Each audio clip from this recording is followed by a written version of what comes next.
Min bror sitter påfylld med stick som en kaktus. Kokainet här väcker upp det som en kall dusch. Till 24 mannen inte som en nattbuss. Fett stark hasch, du kan åka på en halv fluss. Aina skicka agent, de tror James Bond. Mannen obsen har mens, de behöver tampong. Och det är ingen abonnent om du råkar vara broke. Och oj, det luktar bränt, vem blev smoke? Andas lite grant och det är luft som en ballong. Mannen som en sportman, kokainet den är strong. Bara kom. Jobar, il a un parcours assez intéressant. Il est né le 31 juillet 92 à Saint-Germain-en-Laye. Il a grandi dans un quartier appelé la Cité des Indes à Sartrouville. Il a vécu donc à Abidjan aussi. Et sa petite enfance, il l'a vécu vraiment à Abidjan. Comme tonton Marcel d'ailleurs, hein, vous avez un point commun. Et vous avez donc décidé avec la famille de quitter Abidjan suite à un grand malheur parce que tu as perdu ton papa quand tu avais 14 ans. Et t'as été déboussolé, t'allais plus à l'école, voilà, ça s'est enchaîné, les gardes à vue, les problèmes. Et puis ensuite, ta maman a décidé en 2007 de t'envoyer en Côte d'Ivoire pour te ressourcer, te remettre droit, on va dire, hein, parce qu'à l'époque, c'était comme une punition, un petit peu, de rentrer au bled, c'est ça ? Et ça a fait naître en toi une envie vraiment de faire de la musique, de redescendre sur terre et de te rendre utile. Le rap, en fait, il t'a apprivoisé, c'est ce que tu dis. Tu as commencé en faisant de l'impro et jusqu'à apprendre aussi à composer, à écrire, voilà, avec des amis. Et puis ces années en Côte d'Ivoire t'ont fait mûrir, c'était vraiment ce qu'il fallait en fait. Ta maman a eu raison. Et juste après ce séjour, t'as enregistré ton premier duo avec Brooklyn de la N6 qui s'appelait pour les Hustlers, de retour en 2010 en France. Gros big up à Brooklyn, ça a été une des plus belles rencontres quand j'étais à Abidjan. Du coup, à partir de mes 16 ans, je l'ai rencontré et ça a été tout de suite. C'était le duo, quoi. Vraiment, alors, le groupe ensemble. Le premier moment devant un public, c'était à la MJC de Sartrouville en 2012. Ouais. Et après, tu as pris contact vraiment avec ton public. C'est à ce moment-là vraiment que les open mic changent ta vie, en fin de compte. Ouais. Parce que tu as été vraiment à fond dans les open mic. Ouais. Hein, et puis tu faisais, alors je vais lâcher ma feuille, parce que tu m'as dit ça hier au téléphone, tu m'as dit que tu étais aussi un artiste de rue, que tu allais dans la rue, tu posais ton ampli et tu rappais parce que tu avais envie de te défouler. C'était pas question pécunier, mais c'était pour te défouler, tu avais envie d'aller à la rencontre de ton public et ça te faisait du bien. Ouais, totalement. Alors ouais, j'ai une petite anecdote parmi tant d'autres, hein. C'est que ouais, avec mes potes, du coup, on n'en a pas encore parlé, mais c'était par rapport à... J'ai fait un groupe aussi qui s'appelait GCM, composé de 4 artistes avec moi dedans. Et en fait, notre trip après, par la suite, ça a été d'aller sur Paris. On avait notre grosse enceinte, un gros caisson, on mettait le son à fond même dans le RER, on mettait nos sons, on mettait des instrus et c'était notre trip de faire des freestyles, d'avoir ce contact tout de suite avec les gens et voilà, ça nous permettait franchement de nous ouvrir au peuple, au monde, quoi. Et puis c'était ma manière à moi de m'exprimer et je pense que c'est la meilleure des manières.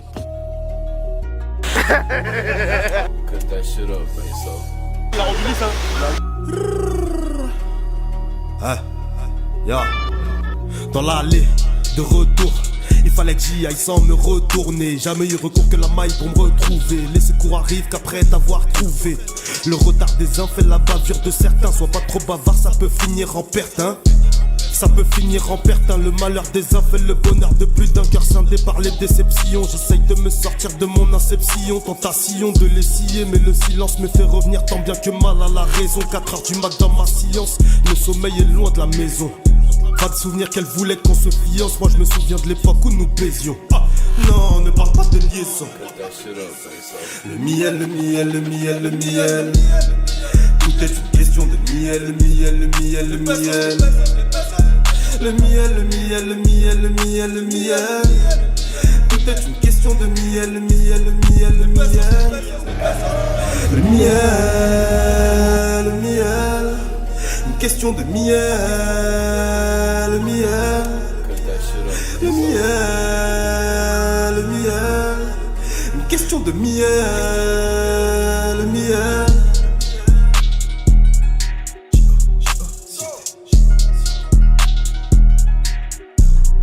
Nero.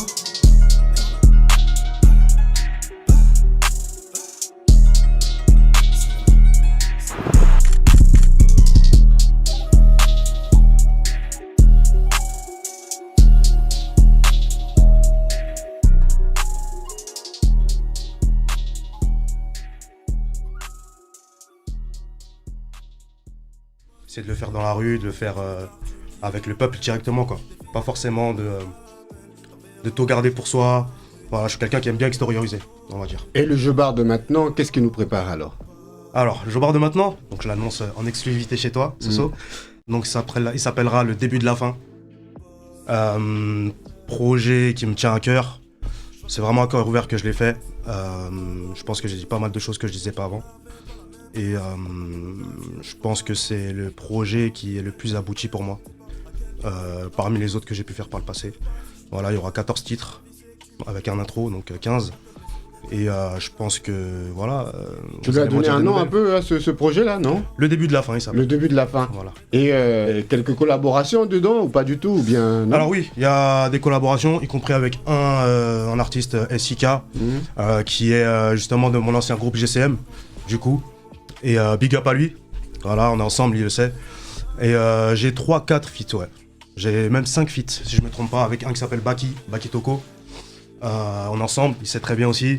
Et voilà, même avec un feat aussi avec un artiste à l'international qui est actuellement il est au Canada, c'est un Tunisien.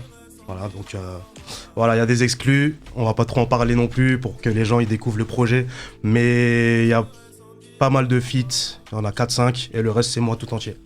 Comment t'as eu cette envie de rapper en fait? C'est quoi? Par rapport à l'acte tragique que t'as eu, le décès de papa, c'est ça qui a voulu te faire extérioriser comme en partie. Une thérapie, tout ça, tout un peu, non? Ouais, en partie, tonton, c'est ça, hein, c'est ça, c'est une thérapie. J'avais besoin de m'extérioriser, j'avais besoin de dire des choses que je pensais sur le cœur, j'avais besoin de passer un message, vraiment, et voilà, je pense que c'est mon moyen d'évasion à moi. Et voilà, je le fais parvenir, je l'envoie, je le transmets, parce que je pense qu'il y en a aussi qui sont dans mon cas, qui ont perdu des parents, un père, une mère, assez jeunes, et qui ont pu être déboussolés. Voilà, moi ça a été mon cas en tout cas. Bon, je l'ai perdu à 14 ans, il y en a qui en perdent plus tôt, et voilà, c'est jamais une bonne chose pour la suite, pour son adolescence.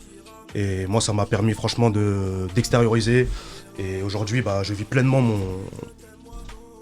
mon statut, quoi.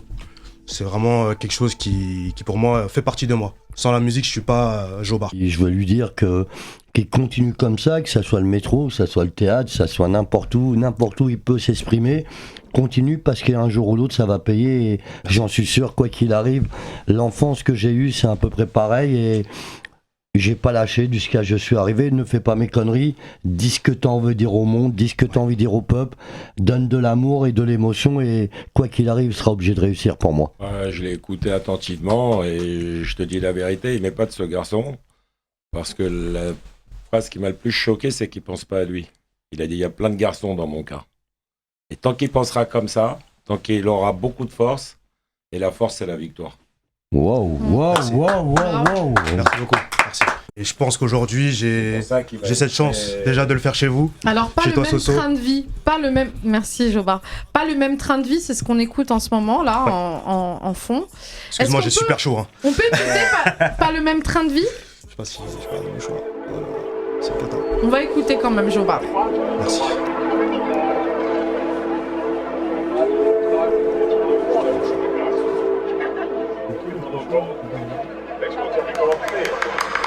Je me rends compte avec le temps qu'on était parfait pour être ensemble, qu'on avait. Parle-nous un peu de ce son alors, mon grand. Alors, ce son, c'est fou, hein, je me suis réveillé, il était 9h. Je me rappelle. Ouais. C'est comme si, en fait, mon cerveau, il était déjà acté avant que je me réveille. Et ni une ni deux, avant même de prendre mon petit-déj, j'ai allumé les machines. J'ai un studio chez moi tout seul. Je me produis tout seul, en indépendant. Et du coup, justement, ça m'a permis de tout de suite vouloir faire ce son. Ce son-là, il explique qu'on n'a pas tous le même train de vie, qu'on aimerait faire des choses pour les autres. Je suis quelqu'un qui donne beaucoup, peut-être que je reçois pas assez. Et ce son-là, pour moi, c'est mon coup de cœur. C'est l'un de mes coups de cœur du projet que vous allez pouvoir écouter le 21, le début de la fin. Et ce son-là, franchement, il me tient vraiment à cœur. Comment il s'appelle l'album? Il s'appelle Le début de la fin. Ouais. Le début de la fin. Pourquoi ce nom?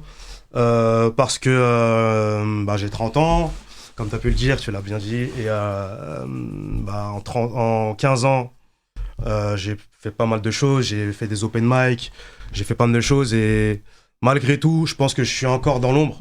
Et c'est aussi ça qui m'a appris. C'est pas forcément d'être éclairé.